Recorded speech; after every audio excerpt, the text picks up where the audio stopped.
You know what? Filming a video and naming all the things that you have in your kitchen, not in your native language, is very difficult.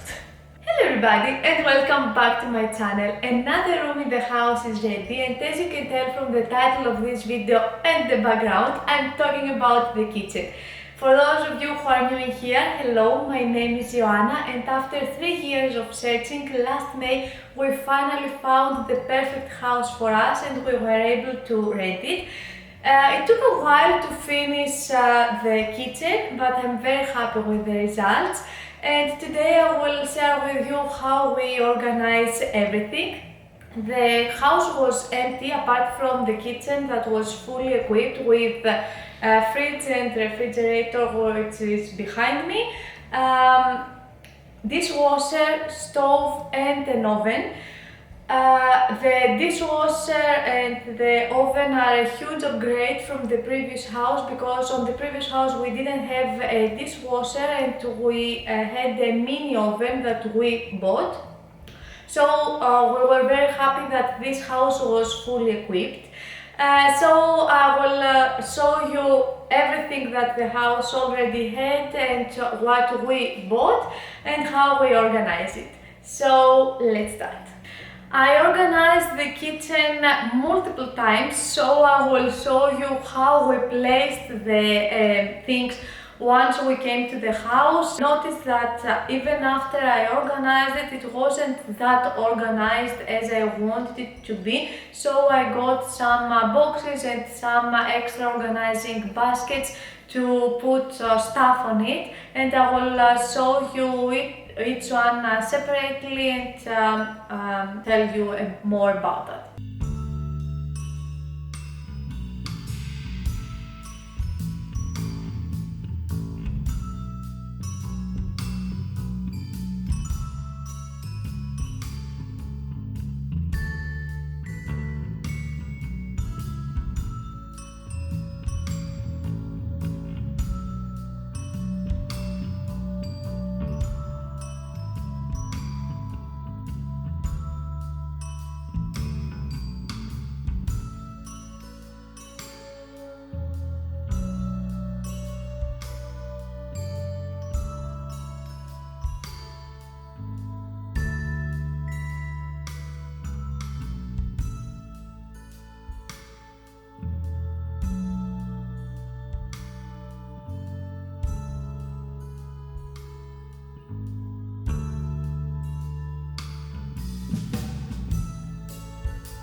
The first thing that you encounter when you enter the kitchen, apart from the trash bin, is this white bookcase from IKEA. It's the Billy bookcase, and we originally had it in the living room and we kept our books, but we needed more storage space in the kitchen, so we moved it here.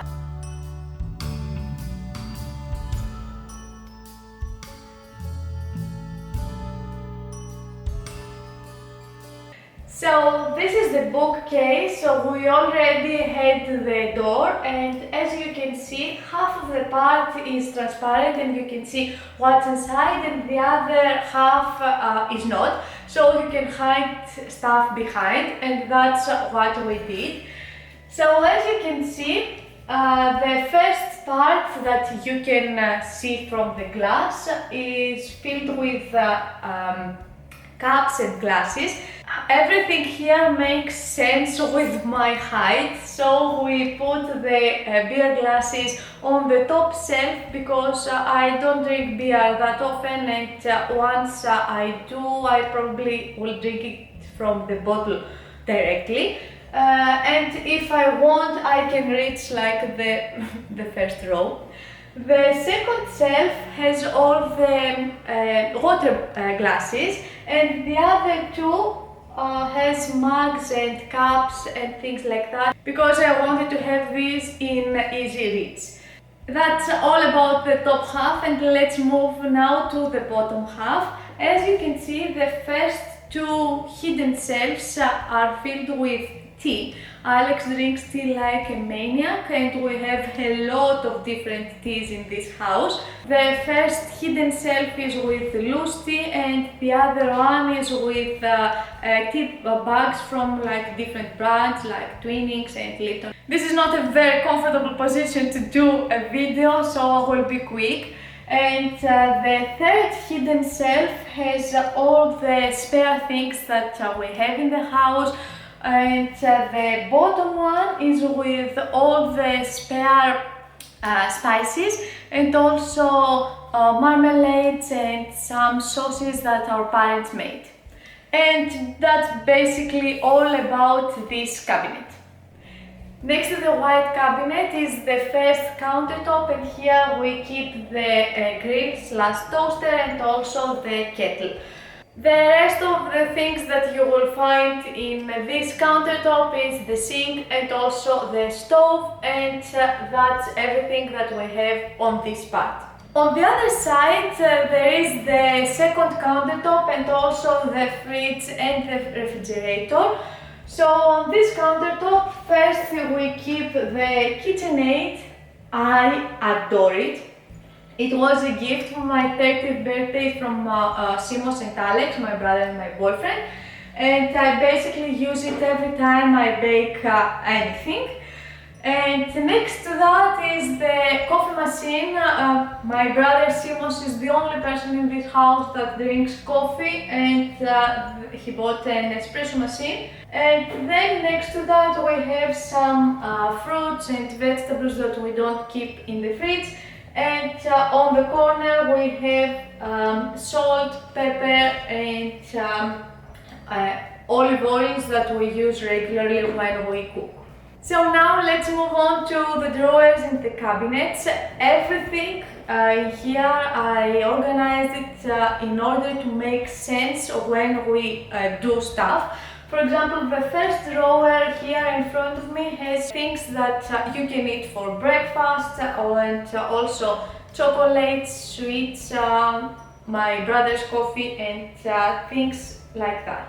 It's next to the fridge, so you can easily take out the bread and also take things from the fridge to make the breakfast. So this was an extra box that we got from Amazon, but it came without the lid.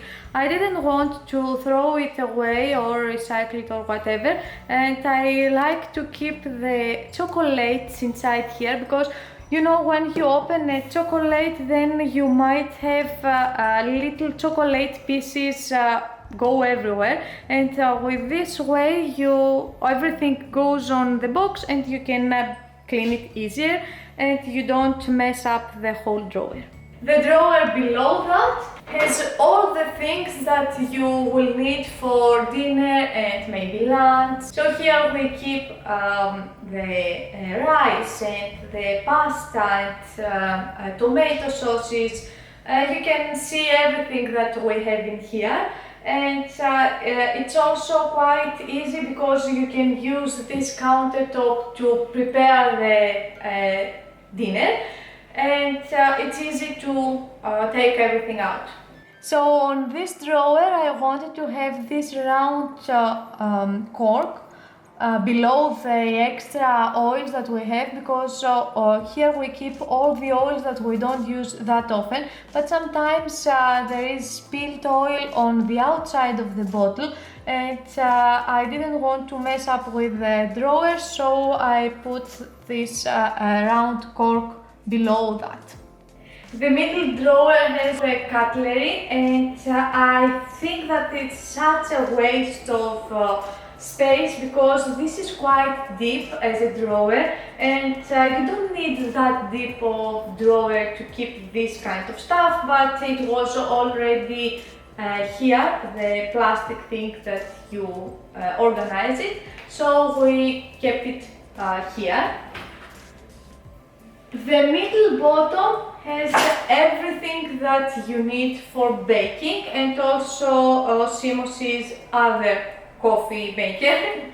So here we keep the flour, sugar, white and brown, cocoa, extra flour for pizza, and basically everything else you will need to bake anything from baking soda to baking powder and everything in between. These boxes are from the brand OXO, and they are super handy. They open like this, and basically it's the only way that I found that you can keep the drawer from having sugar or anything else, and it's easier to clean. And also we got this from Amazon. And we also got this one to organize everything from baking, and it's extra small organizing boxes to keep everything in place. So we got this one from the local store Blocker. On the last top drawer we keep all the plates and all the bowls, also little things like this one that is an egg holder. And on the last drawer from this side we have all the random things like paper towel and baking sheets and aluminium foil. So basically whatever you need in the kitchen but you don't know where to store it. This is an extra space that we have next to the countertop that we have the KitchenAid, and on the back we have a box and we keep the things that we recycle, and on the front we have another little box with the supermarket bags. So now I'm on the other side of the kitchen. Behind me is the oven and the stove, and there are two smaller drawers in here. On the first one we keep all the spices that you need for cooking, so it's a perfect place to keep because it's next to the stove. It's easier to use and put back in place. We have the spices in alphabetical order because yes, I'm that weird. And on the second one we have onions and garlic and also gloves for the oven. These things are the things that you need the most when you are cooking, so it makes perfectly sense to be next to the stove and the oven. Below the oven there is another drawer which is shallow, and here we keep the roasters and everything else that we don't use that often, and you can also put them in the oven, which also makes sense. Next to the oven is a cabinet that has two shelves, and here we keep all the frying pans and the pots. On the top shelf we have all the pots, and on the bottom shelf we have all the frying pans. As I mentioned, on the top part we have all the pots, and we also got this one from IKEA to make an extra shelf because as you can see it's quite deep and it's quite high, and we needed extra space. Before we had the pots, here we used to have all the glasses, but it didn't make sense, so we changed it, and basically now everything is easy to reach, and this one is quite basic. We have all the frying pans one on top of the other. Next to that cabinet and below the sink, we have all the things that you need when you clean your kitchen. Next to that is the dishwasher, and then we finally encounter the last cabinet, which also has two drawers. On the top drawer we have everything that you need for baking, and the bottom shelf has again random stuff like Tupperware and water bottles and things like this one that I don't know the name of it. Also measuring, it's not a cup, but it's this one. It's a measuring thingy. Also an appliance for smoothie, and in general things that doesn't make sense to put anywhere else. I got these baskets from a local store in the Netherlands, and it's called Blokker, and they are perfect to organize things. So here I have everything that you need for the KitchenAid and also for this mixer. Then back here we have the bowls, and on this one, let me bring it. You can see that we have all the things that you need for baking, and it makes sense for us because we don't use everything in here. We most likely use these two, and this is the most used form that we have, so we keep it in the front, and you don't need to bring the whole basket out. I got the same basket also for the Tupperware and the spare water bottles that we had. We don't use Tupperware that often, and before I had the basket, everything was messy and you couldn't find whatever you looked for, so I think that the basket works the best. And this is how we organize the kitchen. It works the best for us, at least at the moment. I don't know if we can make it, if we can organize it better, but for now it works perfectly. So I hope that you enjoyed this video. Give it a big thumbs up if you did, and I will see you again next week with another video. So for now, kisses and goodbye.